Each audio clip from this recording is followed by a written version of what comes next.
Energy FM. Same, pero iba. 106.7 Energy FM Pangga. Huwag mo sabihing radyo, sabihin mo. Good morning, Luzon, Visayas at Mindanao, Metro and Mega Manila. At syempre, good morning din sa napakaganda, napaka-sexy DJ Lindsay. Good morning! Hi, buenos dias, senyor. Wow. Ano nakain mo? Ganyan ba pag nag-birthday? Ay, thank you. Naging Espanyol? Hindi naman. Wala lang, maiba lang. Maiba lang. Good morning, baby Toby. Good morning, DJ Lindsay. Kamusta naman ang naging weekends mo? Wait lang. You belong to the wall. Oo nga eh. Nagbe-blend ako eh. Kainin ka na ng ano natin. Diba? Ng ano natin, ng kapag wall. dumikit ako dito sa ating pader, no? Talagang parang ako nag-camouflage, no? Yes. Parang lumulutang na ulo. Sure, buti na lang maputi ka. Diba? Diba? Pero anyway, wala akong magagawa. Ito natripan ko yung suotin kanina eh. Oo, bagay naman sa'yo. Totoo ba? Oo. Uy. Lahat naman bagay sa'yo. Wala akong pera, ha? Hindi, thank you doon sa extra. Yan ang sinasabi ko sa'yo eh, di ba? Ayan, magpapasalamat ka ngayon tapos di mo naman nagustuhan. Alam mo, papapalitan ko kasi yung picture ko sa'yo na... Okay lang, umapir ka naman. Ito, syempre birthday gift mo yun, so dapat alam mo yun. Oo na, sige na. Alam nyo ba, yun na nga, pinaghirapan ko yun, di ba? Nag-effort ako. Tapos alam nyo ba mga pangganong sinend ko sa kanya, tinawanan lang. Hindi. Hanap yung comment. Ha. Hindi, kasi syempre natawa ko dahil tinutuhanan mo yung yung sinasabi mong bibigyan mo. Yung pinipilit ko pala sa'yo na extra. Ako kapag sinabi kong gagawang kita nun, papanindigan ko yun. May Hoy. isang salita ako. For the record, hindi mo sinabi na gagawan mo ko. Ngiti ka lang ng Hindi ngiti. ba? Oo. Aba, syempre, kaya nga regalo eh. Kaya nga. Pero yun yung regalo na hindi mo kusang loob binigay, napilitan ka. Ay, wow. Kasi kung hindi ko pa sinabi sa'yo, hindi mo ako bibigyan. Bali ko bang kailangan mo nun? Hindi naman sa napilitan, no? Hindi ko naman kasi alam na gusto mo pala ng CBB. Okay lang, Toby. Okay lang. Walang yan, naging mali pa ako ngayon. Hindi naman tayo others. Okay lang, Tobes. Okay lang. Galing sa puso yun. Oo nga. Alam mo ba, Tama. ang dami kong ginawa last week pero siningit ko pa rin yung CBB mo. Oo, diba? Tapos gaganyanin mo ako. Sinusumbatan niya ako, guys. Hindi diba? kita sinusumbatan. Ganyan. Parang lahat na lang sabihin ko maling-mali. Ay, Hindi. nako. Thank you po sa lahat ng nakaalala ng birthday ko. Maraming salamat. Nasa na samgip ko? Teka lang, wait lang. Mamaya, baka may magandang balita. Meron nga daw. Oo, sabi. Pero hintayin muna natin, wag tayo ma-excite kasi mahirap ang mag-expect, baka masaktan tayo. Ayoko na nag-expect. Sakit naman nun. Pero alam mo, extra special talaga yung birthday ko, Baby Toby. Yes, why? Kasi alam mo, nung kinagabihan ay nagpunta kami at umattend kami ng Bingo Plus Night. Kaya naman, maraming salamat kay Sir Chan at sa lahat po ng bumubuo ng Bingo Plus Night because it was a total success. You know? I mean, lahat from the beginning to the end, till the end, talagang yung mga tao doon hindi umalis because talagang premium yung event. Sinasabi ko sa'yo, pati yung mga production numbers doon ng mga stars and of course yung host, lahat, Baby Toby, walang tapon. Again, congratulations po, Bingo Plus Night. Iyon. Talaga. Nakita mo ako doon? Nandun. Oh my Nandun God. si Alden. Kamukha ko yun eh. Alam mo kung sino ang naalala namin, Baby Toby, habang Sino? nandun, si Robby Domingo kasi, siya yung host. Sabi namin ni Jim, parang siyang si Toby, no? Well. Oo, hindi totoo. Paano Kasi mo nasabi? siguro kayo ng katawan. Siguro. Tapos pareho kayo maputi. Siguro. Diba? Ano pa? Nung nakatingin, tama na. Sabi mo naman parehas kami gwapo. Yun yung hinihintay ko eh. Tama na, sobrang unti-unti lang. Bukas naman yung iba. Diyos ko, yun yung hinihintay ko. Parehas kayo maputi, parehas kayo ng katawan. Hinihintay ko parehas kayo gwapo. In fairness naman, mukhang mabait kayong dalawa. Pareho kayo magaling. Tapiran. Talented. Pero totoo ang ganda ng event. Kaya alam mo, Baby Toby, talagang i-congratulate natin. Bingo Plus Night. Congratulations. It was a grand success, everyone. Talagang simula siguro sa mga production, sa lahat ng staff, ibang klase. At namigay talaga sila, Baby Toby. Namigay talaga sila at talagang may naging bingo-naryo dyan. Alam mo, yung nabunot nga nila na winner dyan, naiyak nung pag-akyat sa stage. Kasi syempre. hindi siya makapaniwala, girl. Ikaw ba naman instant milyonaryo? Oo, naisa siya sa mga nanalo. Nakakaloka diba? ka dyan, naiyak talaga siya. Saan ka pa, di ba? Pumunta ka lang doon sa event na yun, naging milyonaryo ka na kagad. Totoo. sabi nga namin, dito naman sa likod. Na table, dito naman, ganyan. Nakakaloka. Alam mo, nakita ko yung mga story nyo. Ang sasarap ng pagkain nyo. Sharp ng pagkain. Grabe, perfect medium rare. Totoo. Ay, nako talaga kung pwede lang kitang ikagat nung steak na yun. Alam mo, sana tinake outan mo ako, no? Oo nga, nakakaloka. Alam mo, mahilig ako kasi sa steak. Tapos, perfect medium rare, no? Tapos, may side ng potatoes. Sarap. Ay, totoo, masarap. Ganun nga yung side niya, Baby Tobes. Di ba? Parang sa yun Thinly sliced na parang siya hindi ako magaling talaga sa mga pagkain. Parang siya nakabox yung style niya. Tapos, thinly sliced, as in nandun. Alam mo, perfect combination kasi yun potatoes and steak. Oo, talaga ba? Wala talaga akong alam sa mga pagkain na yan. Ang sarap-sarap. Parang kapag nung tinignan ko yung story ni Kapitana Sisa, ni Tita Cora, parang natitikman ko mismo yung steak. Ang sarap. Oo, ang sarap. Parang ako. Ayoko sabihin, ayoko umuo. Pag umuo ako, sugurin ako dito ng fiancé mo. Nakakapagtaka naman yun, di ba? Oo. Sabi, oo, tikman mo. In fairness naman. Kaya yun, talagang ang galing talaga. Pero yun, ang gaganda nyo nung nasa event kayo. Hindi ko man nakita, pero may nakita akong mga pictures. Thank you. Ang ganda-ganda nyo. Thank you. At saka second year anniversary din pala ng Bingo Plus. Ayan. So thank you very much. Talagang, nako. Sana maka-attend pa tayo ng mga ganyan kagagandang events. Di ba? Tsaka syempre, sana kasama din ako. Oo. Kasama ka na next time, huwag ka mag-alala. Sasabit ka kasi sa bag ko minsan para hindi ka nawawala. Pwede rin naman. Diba? Kaso nga lang yung muscles ko hindi kasya. Oo. Malaki kasi muscle ko eh. Pagkakasyahin natin yan. Tsaka yung abs ko, nakita mo na ba abs ko? Ay Hindi nako, sinasabi ko talaga sa'yo, mamon na mamon. Mamon. Diba? Ay nako. Anyway, anong ginawa mo nung weekends, DJ Lindsay? Extended kasi yung birthday celebration ko. Ay, wow. With family naman and with family. Tama, talagang intimate family lang talaga. Ayos. Ako kasi yung weekends ko kasi wala lang, ganun lang din. Katulad nung nakaraan, naglaro lang ako tapos natulog. Ayun lang. Pahinga. Deserve mo yan kasi grabe naman din yung trabaho mo kapag daytime. Ano ba? Hindi naman. Oo. Sa totoo lang talagang ang daming ginagawa ni Toby. Minsan para na siyang hilong-talilong dito sa loob eh. Alam mo yung hilong-talilong?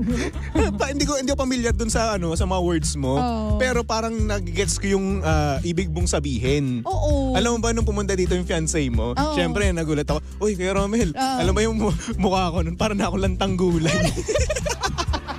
Alam, yung sabi sa akin ni Kuya Romel na, uy, kumusta? Sabi, okay naman, pero deep inside, para mamamatay na siya.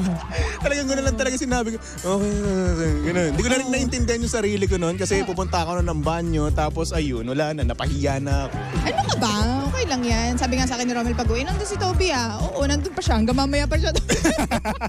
Nauna pa siyang umuwi kesa kay Toby. Nakakaloka. Wala, ganyan talaga ang pagkakataon or hindi naman kaya ang buhay. No? Kailangan natin magsipag para kumita ng pera. Ay, totoo. Pera is life. Pero syempre, mas mahalaga kapag nagpapahinga ka pa rin, no? Ay, oo, totoo. Oy, Baby Toms, meron ako nabalitaan bilang nanonood ka ng basketball kanina. Si Lebron, nakailang points ka? 40,000 points. 40,000 points. Yes, and then siya yung pinaka-top leader, no? Grabe. Top leader talaga sa NBA scoring list. Totoo. Sa buong lifetime ng NBA siya lang nakagawa niyan. At 39 years old. Yes, 39 years old. At ang nasa baba lang naman niya ay si Kareem Abdul-Jabbar. Kareem Abdul-Jabbar lang naman. Teka lang, anong stats ni Ay, Abdul-Jabbar ba o si Will Chamberlain? Kita mo, hindi ka sure? Pinagyabang mo pa, hindi ka pala sure. Nakakaloka. Basta isa dun sa dalawang yun. Oo. Diba? Pero kasi nagulat ako na 40,000 points. 40,000 points. Tapos isipin mo, no? Nakakatalon pa siya ng gunong kataas. Tapos nakascore pa siya ng, sabihin na natin, 39 points. Diba? Mga 30 plus. Isipin mo, 39 years old na siya, ganun pa rin siya kagaling. Grabe kasi yung disiplina ni Lebron eh. At syempre, grabe din naman kasi yung pag-aalaga niya sa katawan niya. Sabi dito ni Arch Karim is number 2. Tama ako si Karim nga. So yun, ang galing lang. Kasi kanina nabalitaan ko nga. Ang daming nakatutok ngayon sa basketball Yes, at alam mo nung panahon na malalampasan niya si Karim sa number 1 spot, pinanood ko yun. Kasi syempre, Bihira ka lang kasi makakita ng isang Wait, player. ibig mo sabihin, parang naglaban sila sa spot of being number one? Kasi si Karim kasi, siya yung number 1 na. Okay. Siya yung pinaka nasa taas ng scoring list, no? Okay. Tapos yung si LeBron, umi-score siya ng umi-score para mas mataasan niya. Ngayon, nung nataasan niya nung last year Ano to, ata yun. pinroject ba to ni LeBron para maging number one siya sa tingin mo? Tingin ko oo, syempre kasi lahat naman siguro ng player gusto nilang maging magaling talaga makaiwan ng pangalan sa history di ba? Lalo na kung alam mo na konting kembot na lang, di ba? Diyos ko, ilang puntos na lang yun, di ba? Konting shooting na lang, nandun ka na sa number 1. Pinragic niyan siguro ni LeBron. Oo. So ngayon, nung panahon na tinira niya yung point na para malampasan niya si Karim. Oh my gosh. Nanood ako nun. Talagang memorable talaga yung moment na yun. Kahit na nakadata lang ako, pinanood ko talaga siya. Ano to? Bakit? Ang laban ba to? Or ano? Ganyan? Laban siya. Oo. NBA game siya. Okay. Tapos ayun, Sino kalaban? nakalimutan ko nasa cellphone ko actually yung picture. Akala ko ni-record Hindi mo naman pa yun. ni-record. Hindi, pero makikita nila yan pag ni-replay nila kung saan man. Tapos ayun, nung nakita ko yun, iba to Kasi syempre minsan bilang NBA fan, no? Minsan ka lang makakita ng or maka-witness ng isang history Totoo yan. na mangyayari, di ba? Totoo. So ngayon, kapag nagkaroon ka ng anak tapos nasaktuhan na mahilig din sa basketball, no? Makakwento mo yun. Sabi mo, anak, alam ko kung paano nangyari yan. Anak, may video ako nung nangyari yan. Anak, nandun ako. Wala naman doon. Hindi. Kumbaga, ira ko yan, time ko yan nung ginawa yan ni LeBron, ang nag-iisang diba? LeBron. Diba? Tapos sabihin, wow, dad, ang galing mo naman. Bakit napapunta sa'yo yung credit? Siyempre, ganun. Kay LeBron dapat Hindi, magaling ako kasi nakuhanan ko yung ganung moment. Sa bagay, in fairness naman. Wala lang, talaga nagulat nga ako dun sa dami ng taas ng points ni LeBron. Sipin mo, 40,000 points. 40,000 points, grabe. Yung 40,000 na yun, mas laki pa sa kesa sa sahod ko. Pero diba, anong edad ba siya naging professional basketball player? So talagang accumulated 16? points na yun 16 ba? Oo, kasi high school grad, hindi siya graduate ng college Oo. From high school, straight na kagad siya sa NBA. 16, 17, mga ganun.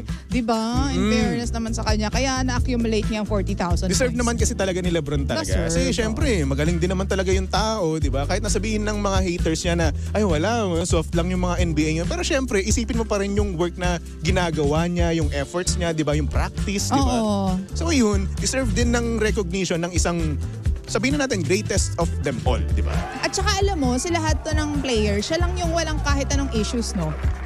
Walang kahit anong issues, walang kahit anong... Issues saan? Scandal, drama, ganyan. Hindi siya controversial. Controversial siya dahil sa talent niya, sa galing niya. Pero yung mga negative na stints, wala. Nagkaroon siya ng negative stint nung lumipat siya sa Miami Heat.